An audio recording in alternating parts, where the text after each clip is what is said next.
que por qué sufrimos los justos. Los invito a que busquemos en el libro de Job, capítulo 2, versículos 7 y 8.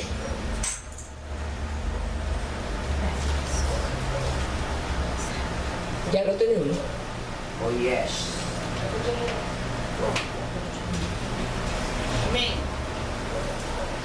Bueno, leemos en el nombre del Padre, del Hijo y del Espíritu Santo. Amén.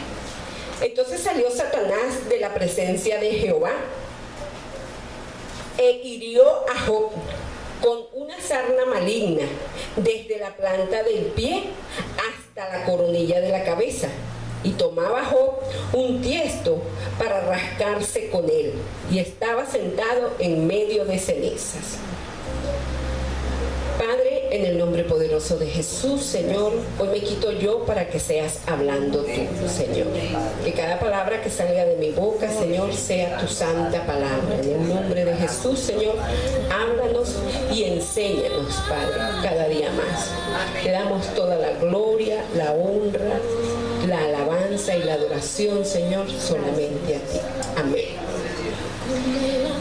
La fidelidad a Dios no es ninguna garantía de que nosotros los creyentes seremos liberados de las dificultades, del dolor y del sufrimiento en la vida. Muchas veces creemos que porque estamos en Cristo no nos va a pasar nada. Sí, todavía continúa la lucha, y más aún en Cristo. En la Biblia encontramos numerosos ejemplos de personas piadosas que experimentaron muchísimo sufrimiento. Tenemos el ejemplo de José. Fue vendido por sus hermanos. También duró mucho tiempo preso, siendo él inocente, pero todo con un propósito: llegar a ser el gobernador y administrador de las riquezas para que el linaje de Abraham permaneciera. Cuando nosotros pasamos por un proceso, es Dios formándonos. Yo siempre hago este comentario: es Dios trillándonos contra la roca para sacar de nosotros, pulirnos. Vemos otro ejemplo: David, perseguido por Saúl. El propósito era que David ejerciera el reinado. Tenemos otro ejemplo: Pablo. Después de que él perseguía a los cristianos, pasó a ser perseguido por la causa de Cristo. El propósito ¿cuál era el propósito? Era de que de que el evangelio llegara a los gentiles. ¿Cuántos de nosotros nos hemos preguntado por qué sufrimos los cristianos? Yo me he hecho esa pregunta, porque si ahora estamos en la mejor cobertura, en las mejores manos. Entonces hay diversas razones. Los creyentes experimentamos el sufrimiento como una continua consecuencia de la caída de Adán y Eva. Cuando el pecado entró en el mundo, el dolor, la tristeza y el conflicto y la muerte entraron en la vida de los seres humanos. Esto pasó para toda la humanidad, porque dice: por cuantos todos somos pecadores. Entonces, pero nosotros debemos depender de la gracia, la fortaleza y el consuelo de Dios. Algunos creyentes sufren por las mismas razones que sufren los incrédulos.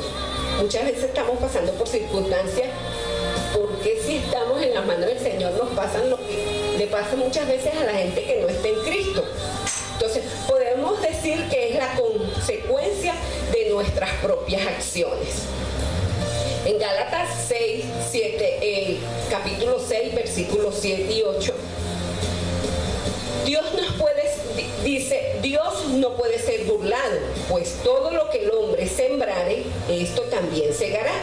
Porque el que siembra para su carne, de la carne segará corrupción, mas el que siembra para el espíritu, segará vida eterna.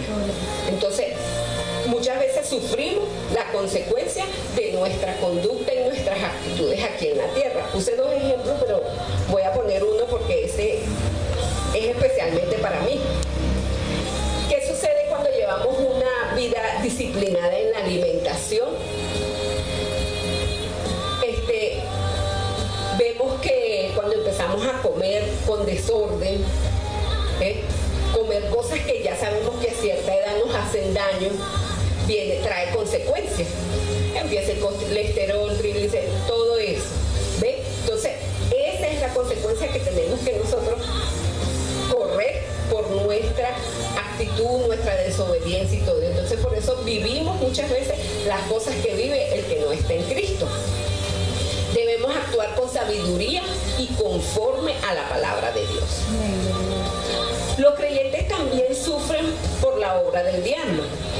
Segunda de Corintios 4:4 dice, en los cuales el Dios de este siglo cegó el entendimiento de los incrédulos, para que no le resplandezca la luz del evangelio de la gloria de Cristo, el cual es la imagen de Dios. Satanás controla este presente siglo y se le da el poder, la autoridad de afligirlo de diversas maneras. Vemos el caso de Job, un hombre justo, como lo dice en Job 1:8. Y Jehová dijo a Satanás, ¿no has considerado a mi siervo Job? Que no hay otro como él en la tierra, varón perfecto, recto, temeroso de Dios y apartado del mal. Dios lo permitió para probar la fidelidad de Dios, de Job, perdón. Otro ejemplo, vemos la mujer que duró por 18 años azotada por el enemigo, por Satanás. Cuando Jesús le dice, eres libre de tu azote.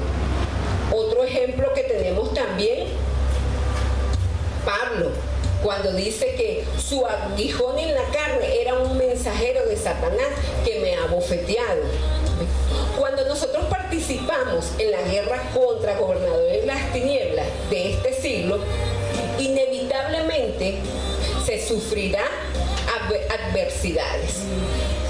Otras razones por las que sufrimos los cristianos es que nosotros tenemos la mente de Cristo. Cuando ya pasamos a ser uno solo en Cristo, somos uno en Cristo, cada uno de nosotros. Y cuando somos uno solo en Él, los creyentes participamos en el sufrimiento.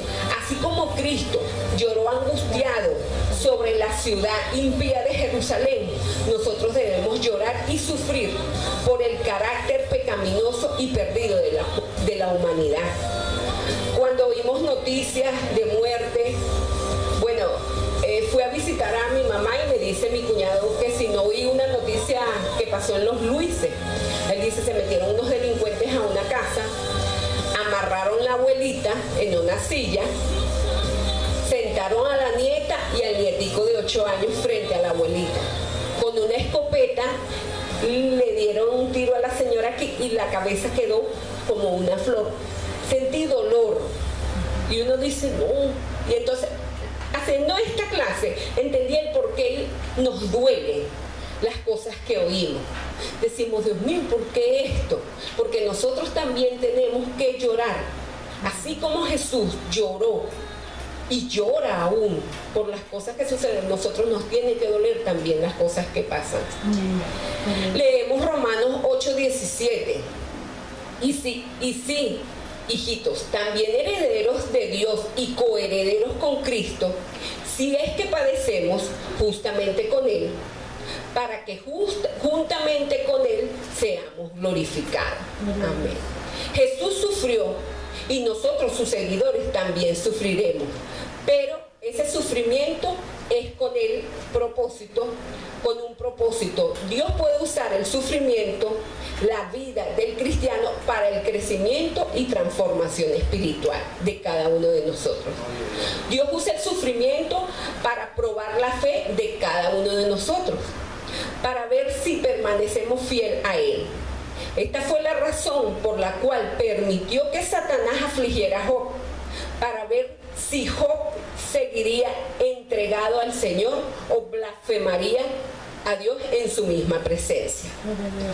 Podemos llamar a las diferentes pruebas que enfrentemos los cristianos de la siguiente manera: la prueba de vuestra fe. Esa es la prueba de vuestra fe. Cuando estamos viviendo aflicciones, son la prueba de vuestra fe. En Santiago 1, capítulo 1, versículos 2 y 3 dice: hermanos míos, tened por sumo gozo cuando os halléis en diversas pruebas, sabiendo que la prueba de vuestra fe produce paciencia. Amén. En las pruebas tenemos que vivirlas con gozo, confiando en el Señor. Nosotros los creyentes debemos enfrentar esas pruebas con gozo, porque a través de ellas el Señor perfecciona nuestra vida y se perfecciona la vida, la fe en Cristo. Gloria a Dios. Por último, Dios usa el sufrimiento de los justos para promover la causa de su reino. Todo tiene un propósito. Para promover la causa de su reino y su plan de redención. El principal ejemplo de este principio es el sufrimiento de Cristo, el santo y el justo, que sufrió persecución, agonía, muerte, para que se cumpliera plenamente el plan de salvación de Dios en cada uno de nosotros. Esto nos indica de que como Dios puede usar el sufrimiento de los justos para sus propios, esto nos enseña que Dios usa el sufrimiento con nosotros los justos para su propio propósito y para su propia gloria. Amén. Amén. Gloria a Dios. Gloria a Dios. Bueno, los invito a que nos pongamos de pie. Vamos a darle gracias a Dios por esta enseñanza. A mí me edificó. Entendí muchas cosas que porque uno a veces pasa en la vida, y que gracias porque a través de los sufrimientos el Señor está haciendo de nosotros, perfeccionando su obra. Gloria. Amén. Padre, en el nombre poderoso de Jesús de Nazaret, Señor, hoy nos ponemos en tus manos, que hagas tú con nosotros lo que tú deseas, Señor, porque sabemos que es para perfeccionar tu obra en cada uno de nosotros. Amén, amén. Para que sigamos siendo perseverantes en nuestra fe, Señor, y que un día estaremos en tu presencia, sentados en tu mesa, amén, con gozo disfrutando, Señor, todo lo que hayamos vivido aquí en la tierra, lo disfrutaremos allá en el cielo, Señor. En el nombre de Jesús te doy gracias, Señor. Amén. Con ustedes, el pastor Heriberto.